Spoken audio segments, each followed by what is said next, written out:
And now I'm really honored that Roscoe Mitchell is with us on the panel. Really one of the legends of avant-garde jazz and experimental music. And we're really happy he accepted the invitation to come to CTM Festival together with George Lewis. And Daniel Spicer will lead the conversation. He is an author, a musician, an improviser himself. He is also a broadcaster and a poet based in Brighton. And he is today here as a representative also of the Wire magazine, for which he writes. The Wire magazine is a media partner of this festival and co-hosting this talk. Daniel Spicer is also writing for Jazzwise magazine, and he is currently working on a book on Peter Brötzmann, and his new book on Turkish psychedelic music, Anadolu Psych, will be published later this year. So we're happy to have all three here and looking forward to the conversation. Thank you.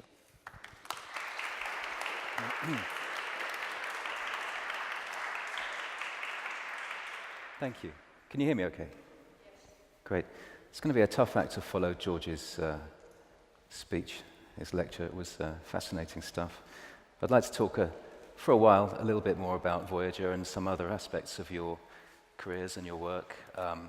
And then later on, if we have time, hopefully we can ask if anyone has any questions to ask as well. Your lecture gave a very scholarly account, I think, of why computers should improvise. I'd just like to spend a moment looking at how they do. Last night's performance with the piano reminded me of like a Conlon non caro piece or something like that with the player piano. What was the actual mechanics involved with actually making it play? Oh yeah,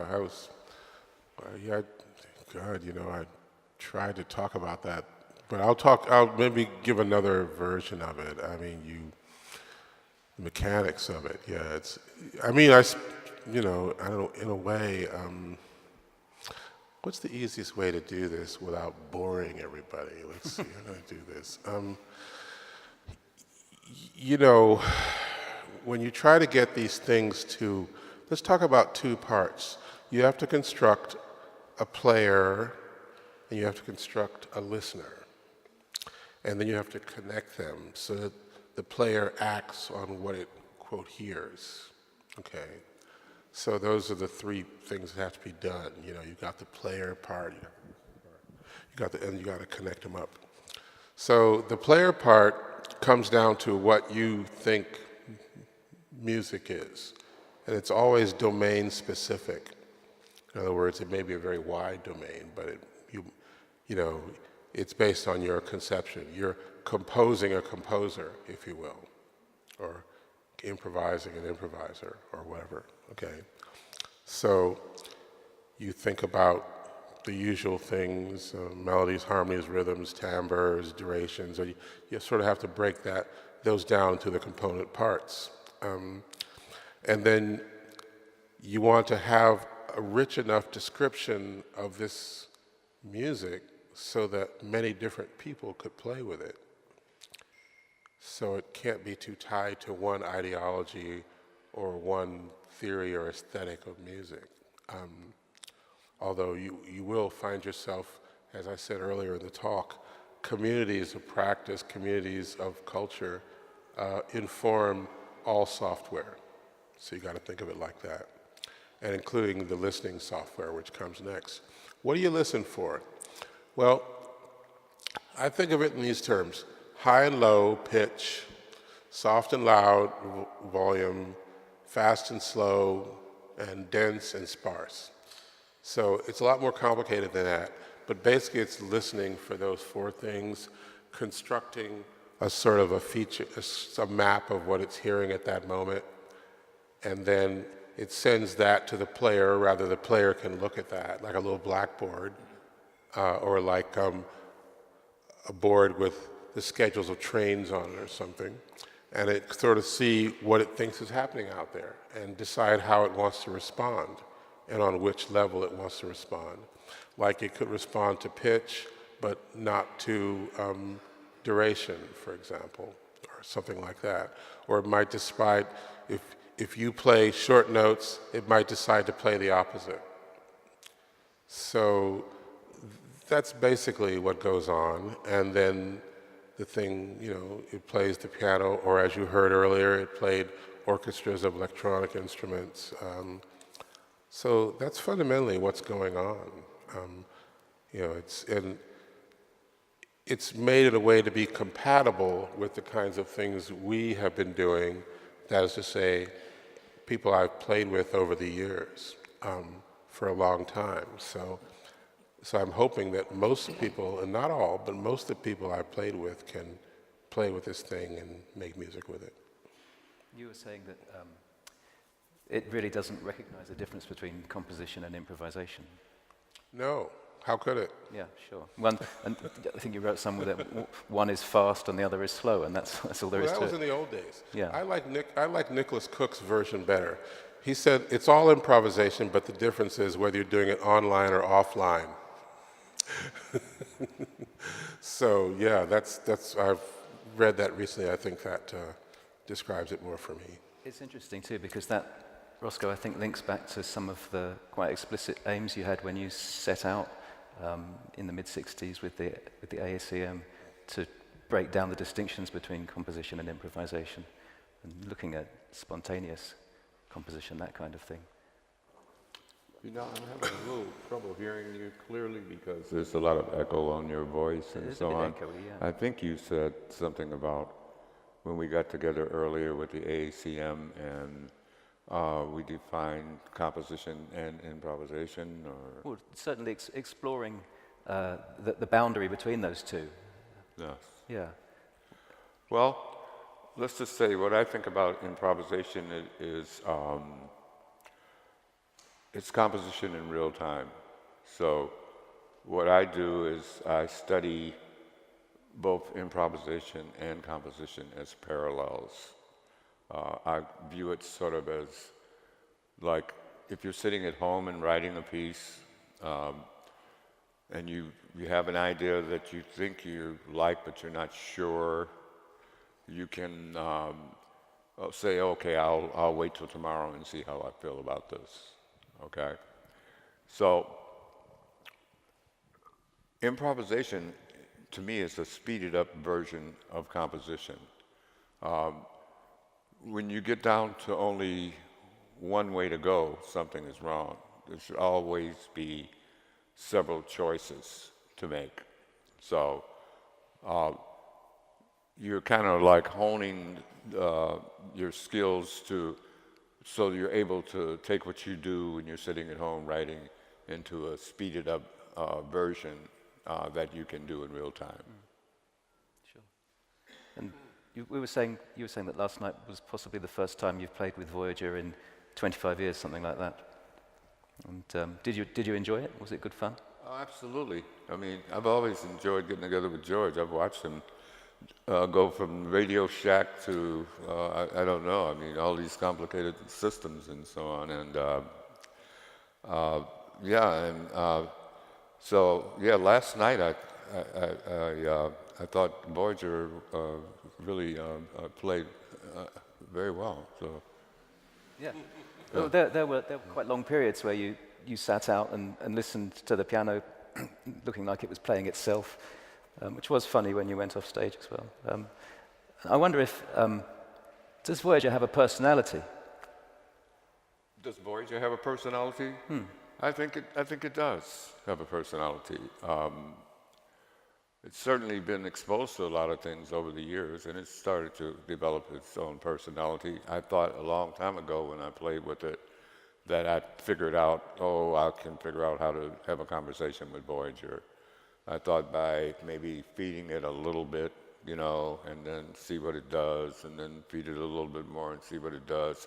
Try out some repetitions, see if it responds in the same way, and it never did that then, So, I mean, it might kind of respond in the same area a little bit, but not necessarily the same response if you were feeding it the same information. I found that it worked better if I just took my time with it at first, and then eventually I it felt like I was able to have a conversation with it. So it's growing and learning the more you play with it. I would say that's true, yeah. I go back to, you know, when people were excited about playing one note and then you go to a concert with them and no one knew what was going to happen, if the computer systems were going to crash or whatever. You know, I'd go to a sound check. I'd be done with my sound check in 5 minutes, and then other people would still be on the stage 3 or 4 hours later talking to themselves. So from that standpoint of view, I think that it's amazing what has happened, and I'm very excited to see what's next. Can Voyager make mistakes? Can accidents occur? I don't know much about computers, but I know a little bit about improvising. I know that sometimes that can be quite a useful bit of input. I wonder if Let me say a couple of things about that. First of all, I liked your description of the process of getting to know the other, in this case, the machinic other. But that's the same process we go through when we play with anybody. So there's really no difference in kind, at least not as I look at it now. And there's a lot of interesting work on that in what they call now social cognitive neuroscience. There's a very interesting article by Chris Frith and Uta Frith about basically what happens when two entities come together and try to establish a basis for communication. They do go through strategies of mimesis and so on. What if I do this? Do you do that too? And so searching for agency in what people do. Now, the thing is you have to remember is that all these things take place in a social world, which is why they call it social. So mistakes don't happen except with regard to what the parties to the interaction think of as a mistake. So, so I don't know what or if Voyager thinks, but I can imagine that in the context of, I've heard, in the context of what we do on the stage, that some things might be bonehead moves. But then I do that too. I did a couple last night. So what you find out is that bonehead moves are, for me, are moves that operate. That evaluation is contextual. There's no sort of universal objective notion of mistake. You know, comes down to what people want to achieve and how they do it. So, and I think I'm the only one that's doing any evaluating. So I'm not really on edge now. You know, it used to be, well, is it going to do this bonehead thing? And so well, anyway, yeah, so that would be my response to that. I could go further into it, but that's, yeah, it's not an easy question, but it's an interesting one. Yeah. It's interesting you talk about the idea of social relations, and in many ways, playing like that with the computer is forcing you to consider more about what it means to be a human in some ways, and how you react, or how one reacts with that kind of situation. And there's a very strong sort of utopian slant to it as well, which has been present in some ways also, looking back at when the AACM was founded in '65, that was very much about social relations and ways in which people relate to each other musically and socially and politically. So in some ways I can see Voyager as part of that same lineage, really.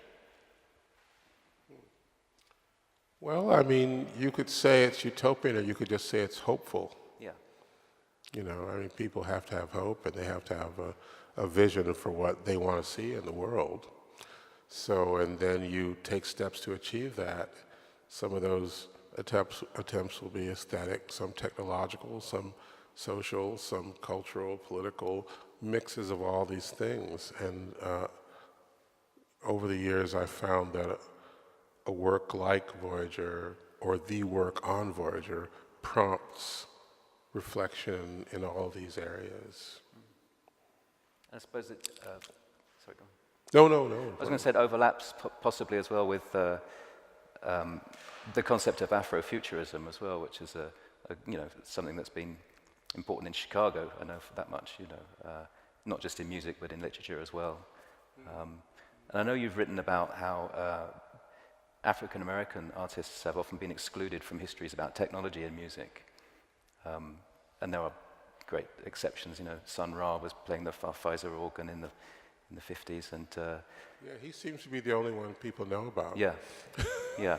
And the two of you played in a trio with Muhal Richard Abrams. With who? Muhal. Oh, yes. Yeah. Another great pioneer of electronic music in improvisation, but like you say, rarely mentioned in these histories, really. Well, that's starting to change because new people are writing the newer histories. You know, if I look at, you know, people I've come to know, Jason Staniek, Rebecca Kim, Ben Pickett, some of the others, a lot of the old histories are starting to become superseded, and people are writing in new ways. So I expect things to be completely different in pretty short order. I mean, musical history is becoming creolized at this point. So, yeah. What do you mean by that? Well, I mean, if you think about it, that's the condition that 21st century music is in. There are a panoply of influences. There's no one standpoint, no group of people who have privilege over others, except sort of social privilege or economic privilege. But there's no necessity for us to regard the utterances of the musical utterances of one ethnic group or whatever as being particularly privileged. So that everyone is in a scene where so many influences, and you see it right here in a city like Berlin, it's obvious, right? People are getting influences from all over the world. And so someone like that is, as Confiant and Chamazo put it, a person like that is in the situation of a Creole. In other words, new forms of language will come out of that are blends and mixtures. And you have to recognize that creolizing state. And once you do, you can look differently at all of music history and to find other examples of creolized musical forms, which are legion, really, you know, including electronic music. Sure. It's interesting that the technology that you're using in Voyager and other things you've done are basically being subverted from the military-industrial complex as well. I found that's a really fascinating and neat idea, that you're really taking that technology and using it for an end that it was never designed for. Yeah. That's an interesting thing because everybody's got these cell phones in their pockets. Once I went into a classroom and I said, well, look, how many computers do you think are in this room? And people said, well, there's the one on the desk. I said, what are you talking about? There's this one here, and there's, microprocessors are in your refrigerator, the Internet of Things. Everything is kind of deeply inspirited. And a lot of it does come out of military hardware and software, not just the musical parts. I think the irony is either redoubled or atomized when you look at our complicity with these kinds of technologies as having come from military aims. So, but increasingly we're finding new technologies are developed without that, you know, as well. Not everyone is equally implicated. So that's it's an irony, but it's much less of an irony when you consider how widespread the technologies are. It reminds me also very much of the Art Ensemble of Chicago's mission statement, which was to create great black music ancient to the future. It seems like we've arrived very much at one end of that spectrum with this kind of performance. I wonder, would you like to say a little bit about what that idea was about, the idea of that continuum of music? Well, it was like, for us, it's always been the study of all facets of music and so on, and music in general. And you hear in some of the art ensemble's recordings examples of some of those musics being looked at in different ways.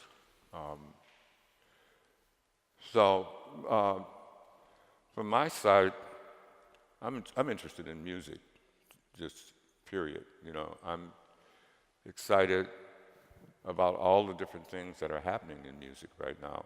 I think that it's almost like revisiting the 60s, but in a different way, you know. Earlier we were talking about the evolution of the computer and its role in music. So I see a lot of things as history, you know, a lot of things that are history, almost like living in history, you know. I'm living the history of the computer and where it has come from and where it has gone, my decisions about my role, of how I fit into that whole scenario, you know. To me, like last night's concert was just getting together with an old friend and playing music together again. And it was great to see the old friend in good condition, you know. So for me, I mean, it never stops. I'm not settled on anything, you know. I'm not settled on anything. I think that if I start to do that, then all of a sudden I've stopped doing what I'm doing. So, and right now it's a time where there's no need to stop. You can't stop, you know. I'm not going to stop if I see you doing something, you know, that I find interesting. I want to, you know about that, you know. So I don't view things in that way that much. So the Art Ensemble Chicago continues. Absolutely. Yeah, I saw you play in London last year, and it's got a different sound than it's had in the past, due to different personnel. That's right. Evolving all the time. That's right. And that's what the members would want. Because we always decided that if the art ensemble got down to one person, it would be the art ensemble. So it definitely has evolved in different ways. It's exciting for me right now because 2019 is the 50th anniversary of the Art Ensemble of Chicago. So I'm excited about the ensemble that I put together because there's history there also. There's the first generation of the ACM, and then there's the second generation of the ACM, and those people are part of the first generation. So it's exciting to see the impression. But that was one of our goals anyway, to foster a training program for young aspiring musicians. And I'm glad to be able to look back on that and see that this is one goal that we accomplished, you know, sponsor each other in music of our own individual compositions, you know, and sponsor each other in concerts and so on. I'm thinking that's a pretty good idea. I mean, because if you do your own music, then you get the royalties for that. So it's an interesting time for me. I mean, I think like I'm living in history. Sure. Maybe in 100 years' time there'll be robots playing the Art Ensemble of Chicago's music. You know. There are people that have got. There's a robot that plays no now. Okay. Have you not seen that? No. Okay. Tell me more. You know, I don't remember the guy's name exactly, but I mean, it's kind of like a balloon type thing. You probably know what it is, George, right? Oh, I saw it a long time ago. Oh, was it Brian Jacobs, maybe? Yeah, it could have been. Yeah, that's him. Yeah. Yeah, right. Obviously, there's a lot of anxiety about artificial intelligence. People are unsure where that's heading, aren't they? But I think Voyager suggests that we don't have to worry too much. It can also be a benevolent thing. We can push it or guide it in directions that will be helpful. Well, you know, it's going to guide us too. You know, it's like that example of the racist chatbot. I mean, it all depends on who you hang out with. You know, and on some level, you know, it's not that I don't want to minimize the issues. I mean, for one thing, work. Look, it's already happened. The kind of work my parents did no longer exists for people, you know, knowing that's not possible. I mean, computer programs took that away. So with these cars and all that and other forms of transport, AIs will transform the nature of work and are already forcing reevaluations, not only of loftier subjects of what it means to be human, but what it means to have a meal, and so what it means to survive. So I think that's a real anxiety that may be closer at hand than the Forbin project suddenly taking Skynet or something, or these kinds of things you hear about. I mean, long before that, it's going to be a question of how these technologies can help us achieve more equitable means of distribution of resources. So I think in that light, the kind of work I try to do, I'd like to encourage people to be aware of those kinds of implications of the work, and not just of you'll be replaced by a machine and you'll be out on your ass in the street, and we're going to say, well, the heck with you, too bad you lost your job due to technology, and we don't have anything for you. And that's not, AI didn't do that, we're doing that. Tell me a little about this idea of emotional transduction I was reading about. That's you've mentioned when Voyager seems to be predicting what you're going to do, reading your mind almost. It's very scary. I was sitting trying to make something, and this a long time ago, I played, I often am the one testing the thing, so I'm playing something, and I heard it played back in a different form, but somehow retaining what I felt were some of what I was feeling when I had played it. And that was very frightening, but also very interesting, because what it meant was that there was a certain richness to the description of the input, and there was a certain richness as to what the thing could play, so that if we're going to call it emotions or feeling or whatever, it gets expressed, it goes in, the system reads it, it doesn't really have to understand it, but it can recreate it in some way, even with different materials. So that's what I mean by transduction. Transduction is like it's a physical process. It's like, electrical impulses go through wires. The transducer here converts it into physical, wave motion. That gets transduced into wave motion of the molecules in the air, and so on. So that's how we hear things. Then it comes to your ear. Your ear is another transducer. So there's the great chain of transduction. But to transduce the emotional part of it as well seemed to be an odd way to go, where I wasn't losing the emotional information by working with computers, which seemed to be one of the things that we were constantly told at one point, that working with computers had nothing to do with feeling or emotions. It was very cold and all that. I think people know that's a myth by now. Everyone has a computer. That's the great paradox if you're talking about an emotional content to what Voyager's doing. And watching you interacting with Voyager last night, I could see you were moved at times by the music, So you're not investing or imbuing your own emotion into it. You're getting that transmitted to you, I guess, right? Absolutely. I study opposites. If there's emotions, there's no emotions. If there's loud, there's soft, fast, slow, so on like that. Because I want to know as much as I can about both ends of the spectrum. And I find that that helps me in the middle. I would like to be able to stand in front of you and be completely with no emotions, like that. Or I'd like to be very emotional. And then I'd also like to be able to present a picture of that happens in the middle of all of that. I think it helps me with learning about things when I work that way. So it's a constant learning. All three of you were all learning at the same time last night. It was quite a fascinating thing to see.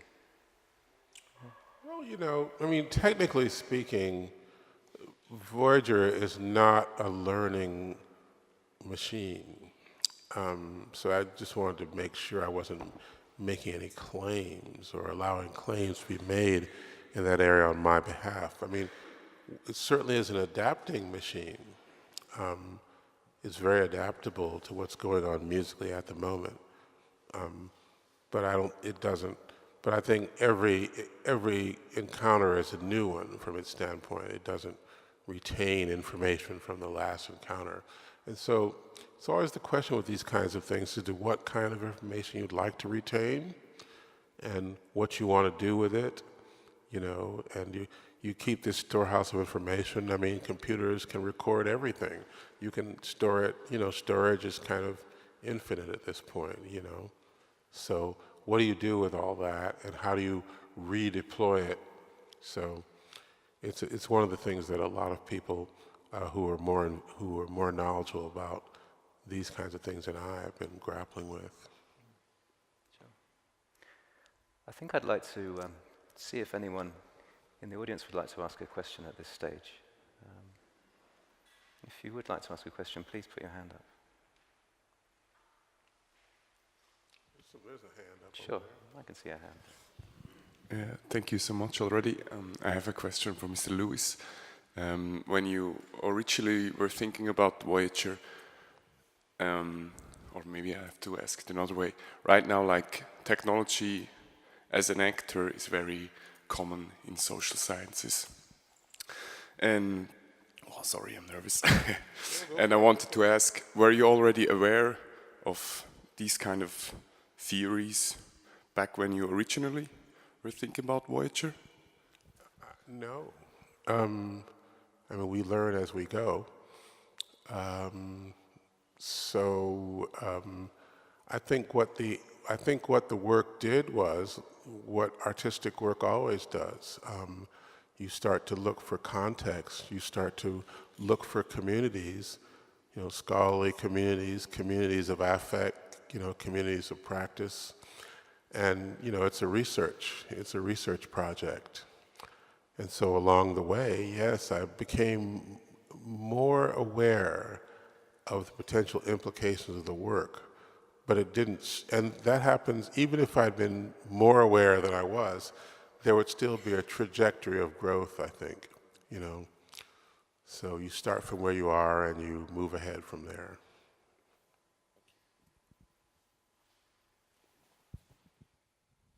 Any more questions?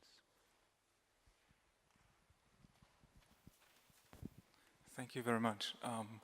I was really reminded again by the Tate tweets and when you spoke about anxiety and artificial intelligence, and the question which popped up also like in the context of utopian, the utopian aspect of the music.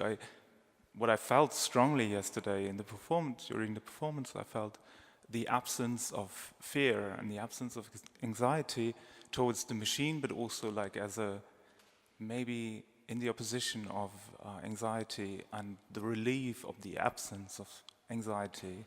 So I was thinking now, like, I mean, your music is focusing so much on this wonderful aspect of the absence of anxiety, the playfulness, the opening up, these models of understanding. And I was just wondering, could you think of a model playing music which, on the contrary, would reflect on anxiety and would make that kind of the center of music? Would that be a project reflecting on artificial intelligence in a musical way in that respect?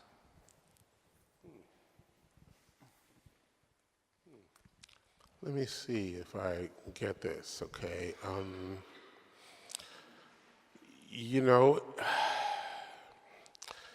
it's interesting to me that I think that angst has been a pretty strong feature in contemporary music for a really long time. And so maybe this playful thing is providing an equal time for the other side, for which I don't feel very apologetic, you know. I mean, I've been through the angst period, you know, I teach it in my classes. So I think it's not a question of doing things for their own sake. You do it because it's who you are and it's where you want to come from. I mean, I have to believe in hope. My grandparents were slaves.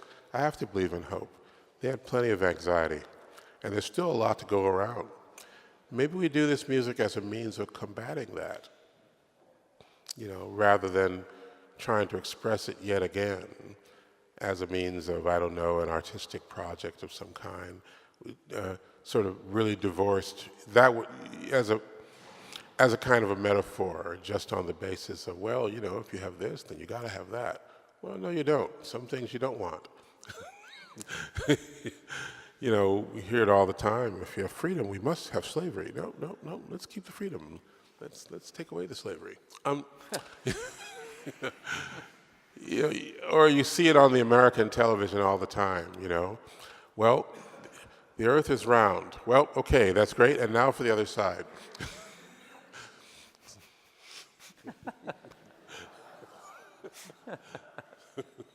The global warming, and now for the other side.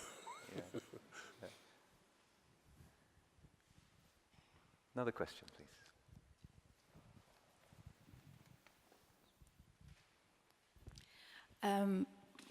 I have a question. If machine can sing, if you have experience with machines working with voice, sample-based voice or signal, I don't know, and if it's possible to, like if those machines can interact with real musicians, singers. Yeah, that's my question. Yeah, I have a wonderful former student, Nina Eidsheim, who's written about this in her work, she's a musicologist, and she's a singer, as it happens. And she wrote about the Vocaloid system, which is the Yamaha system, I believe. And they're these sort of, well, if you think about it, computers talk, right? They're talking all the time. So I think the first computer singer was 1957, and you can look it up.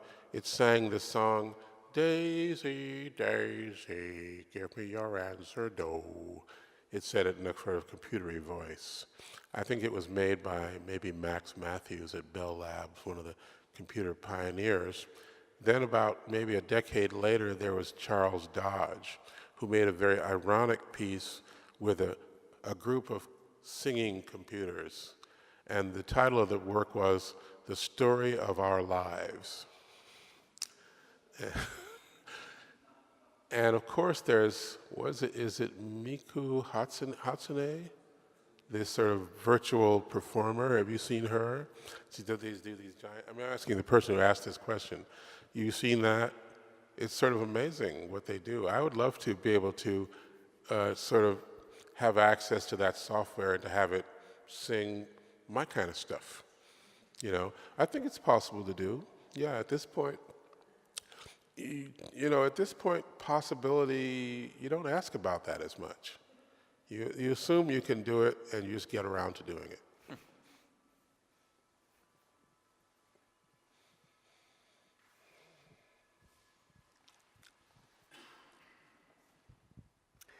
Thank you.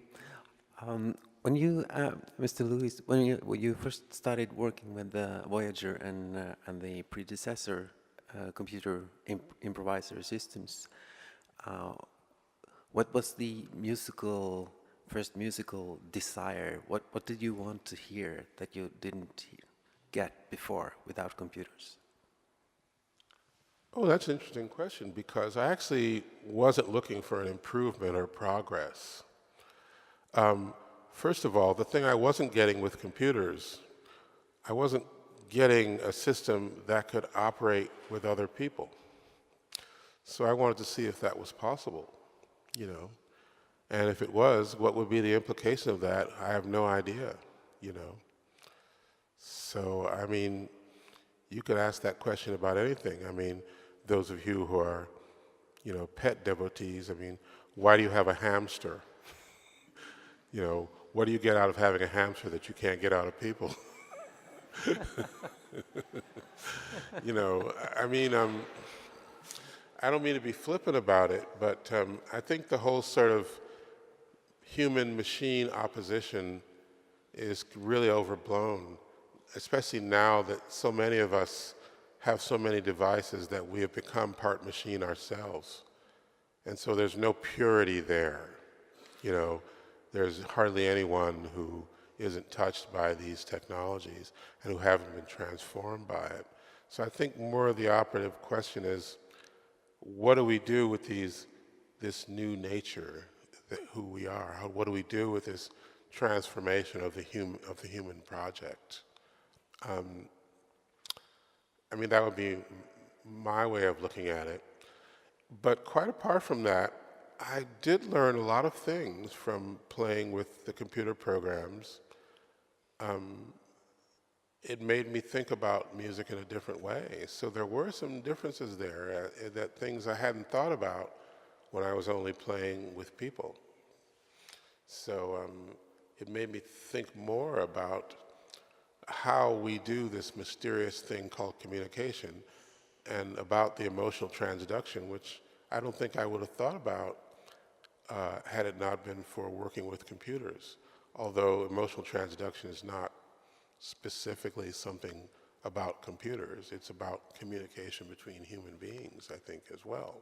Or between humans and, I don't know, your favorite dog or cat, or whatever. So I think there's a lot to be said for the critical space that comes when you put something in the space which is acting in the same way that you are, but doesn't have your particular background, or as Douglas Ewart once said in this documentary on the old piece, Rainbow Family, he said, well, the machine is an improviser, but it doesn't have quite the same seasoning that we do, but it's improvising anyway, and we have to deal with that. So I guess that's what you get from it. There's a transformation of who you believe that you are. You mentioned post-humanism earlier, and it's interesting. I think that in some ways Voyager is almost a hint of stuff to come, really, isn't it? You're talking about, you know, what's the big deal about making such a distinction between humans and machines, and as humans become more augmented and start taking more technology into themselves. So rather than having a device which we carry around, we've got a chip in here, you know. And it's possible that things like Voyager will become even more complex and will make Voyager look like that Marie Celeste thing, the Marie Antoinette thing that we saw on the screen, you know. Well, you know, it's funny, there's this whole, you know, the Abwassersysteme that they have around here, you know, are all run by computers, as you know. And a lot of them are run with a particular algorithm that's based on an abstraction of improvisation. They call it harmony search. You can look it up. And the basic idea is that they explain it like this. It's a genetic algorithm, and we construct a jazz trio that's searching for the perfect harmony. And then we take that perfect, and the search never ends. It's like moral perfectionism. The search never ends. But because if it does end, then water backs up into your bathroom. Very bad things happen, and your sewers stop working. So, but basically, as these systems engineers think of it, the sewage machines, the electrical machines, electrical systems are basically run by improvising machines. I didn't really know that until I started. I mean, search engines. There are models of search engines that operate on the basis of that the search engine is an improviser. So improvisation becomes pretty fundamental at that point. It's not just for musicians anymore. You know, sort of how the world works and what's backing up a lot of these systems that we depend on every day.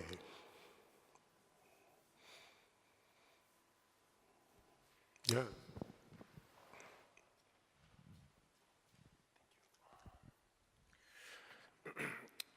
Well, I would like to say one thing. I don't know if I can express it very well. So for me, art is the most senseless thing a human being can do, but at the same time is the most important thing, because it is a time of expression and play, a moment where one is not a worker anymore. It seems to me that you're trying to create an artist worker. That's what it is to me, a computer that improvises, because it has you give it some purposes, some commands to execute, and I don't think human beings they don't even function. I don't say in music we don't function, or in arts. It's a liberating act from the hours that people spend in functioning in a society, in working, in completing tasks. So, yeah, I don't know. Have you ever heard of socialist realism? Yes, of course I have. Yeah. Well, how does that square with the ideology of art you just expressed? Well, first of all, I'm opposed to social realism because it's an oppressive dogma. It's dogmatic. But it's a type of art making, and you just expressed the idea that somehow art can be liberating, or is automatically liberating. You know, if I believe that, I probably wouldn't do it. I think you have to earn your liberation every day by what you do. I don't think that art making is automatically liberatory. A lot of it is quite oppressive. So we have to think about, if we want to make art that liberates, got to work on that. Now, from my perspective, first of all, your notion of what human beings do and contrasting that with the machines, I don't have any evidence that any of what you said is true. You know, I have no idea what drives us. I do know that, you know, just from elementary biology, that, you know, the wrong amount of a hormone can lead you to become a serial killer or something. So, you know, the extent to which we rely upon, I forget what the term is, to where we somehow know what's inside us and what motivates us, and we also know what motivates machines. I think that's a fancy that I had to drop once I started getting involved in computer programming, and I started to see that I could make a lot of commands, but at the moment of performance, it didn't matter what the commands were, that I had to accept what the machine did, and it had to accept what I did. So that's a very different process from, I don't know if you saw the concert, but maybe you did, but, you know, I mean, you know, I can go off stage, operates itself, you know, do what you want, you know. And I don't know whether it wants, but I certainly know that I'm not sitting there controlling it. You know, I might have programmed it, but then there are a lot of people in this world who believe that we've been programmed by a higher power also. So, so it just seems to me that these kinds of incomplete ontologies, we have to really question them as a means of, you know, a very safe belief in, that's the real utopia for me, an unbelievable fantasy about the liberatory potential of art.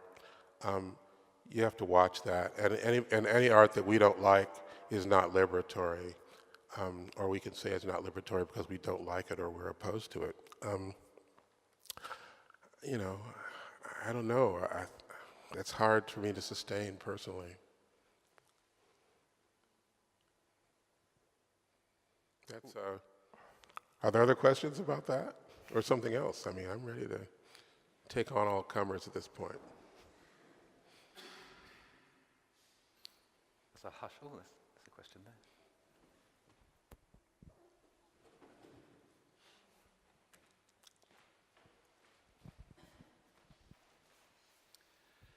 As someone who dabbles in improv myself, I think what you were talking about is improv as a social learning tool. Sorry, I can't hear you very well, sorry. Oh, I think what you were talking about was improv as a social learning tool. Learning tool? Yeah. Oh, okay. Social learning tool. So for me, I'm thinking, as an improv musician, I think laterally, and that informs the rest of my life. So even using a machine, like a sound recording machine, because I work in the sound industry, is that I will be attracted to a machine like the Arton sound recorder, for example, that operates laterally as opposed to drill down. And I use that in the work that I do, and it also informs the way I act as a human being. So I tend to operate my life laterally rather than drill down. I was wondering if you had any thoughts about what you've learned socially as a human being from improv, how that informs the way you live. Well, I don't know. I've been talking a long time. Do you have any comment on that, Roscoe? No, you go on, man. Okay, all right. No, I mean... I didn't hear you totally clearly, so that's why I'm saying that. If he heard you totally clearly, there's kind of an echo. If you back up a little bit, I thought I heard you say something about the art ensemble. I wasn't. I think no, it was about lateral thinking. I think the sense of the question was, what can you take from your practice as an improviser? How does that inform the rest of your life? Yeah, that sounds right. Oh, wow. Well, I'm still learning about all of that, so I may have to get back to you on that. But certainly, yeah, for me, this is a period of great learning. You know, I think that, like, if I look at some of the stuff that I'd done earlier in my life, you know, well, let's say that Tashan Suri did a talk on my composition, The Maze for 8 Percussionists. And by him doing that, it made me go back and look at that composition, you know. And it's not often for me that I'm able to just lay something out like that, like Nonea is similar to that. But after he gave that talk, it made me look at the piece in another whole different way, and I just saw all the other possibilities that were in this piece. So I could go back to that piece and go in many, many different directions. I also got an email from a high school that wanted to do that piece, and they asked me, said, well, can we do this piece because we don't have those instruments? I said, sure, you can do it, you know. And it's amazing to me, you know, the performance that they did on that piece, you know. Yeah, everything to me informs everything else, you know. I enjoy when I'm out doing solo concerts, you know, because it's if I'm doing a bunch of them in a row, it's a form of study for me, you know. What I do find out about myself is that I don't fare that well if I did good one night and I go out there and try to do the same thing that I did last night, you know. That doesn't really work because every moment to me is different. Every second is different. And if I can somehow align myself with this, I fare better. If I go out there and I'm playing a C and that's not really working, I may switch over to a C sharp. So to me, everything, and I hope I'm answering this right, everything is informed by everything else. And I go back, I'm much older than probably the oldest guy in the room or something, I don't know. But it's like I'm living history is what I'm doing right now. And I find that comforting in a way, just in the way that I approach things. I think it's taken me a long time to learn how to approach things the way that I do now, you know. I'm fascinated and grateful to be in this type of situation where things are constantly unfolding. I mean, if you'd have told me a long time ago that, you know, this thing doesn't stop, I might not have believed you, you know.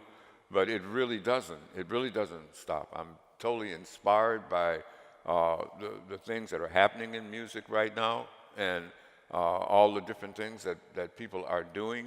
You know, I'm going to stop teaching soon, in a year from May, because I want to get back to my own work. I mean, not that I don't do that. I mean, I need my time back again. I need the time back again. I've really enjoyed, you know, teaching for 12 years at Mills College, and I've met amazing people since I was teaching there. And I know that those types of relations will go on, you know. So, but I'm ready to be a student again, my own self, right now, you know. I mean, and sometimes when I look at the portfolios and things that my students have done, and I see all this work that they've done, I'm thinking like, wow, where did you get all that time to do that work, you know?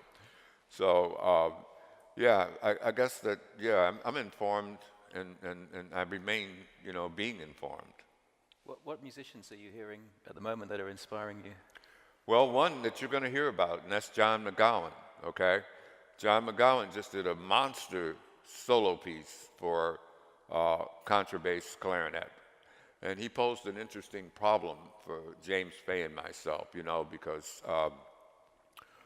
what he did was, and it was another former Mill student that recorded him, you know, and he used multiple microphones to record the clarinet so that he could get all the nuances and so on that were being produced by the sound.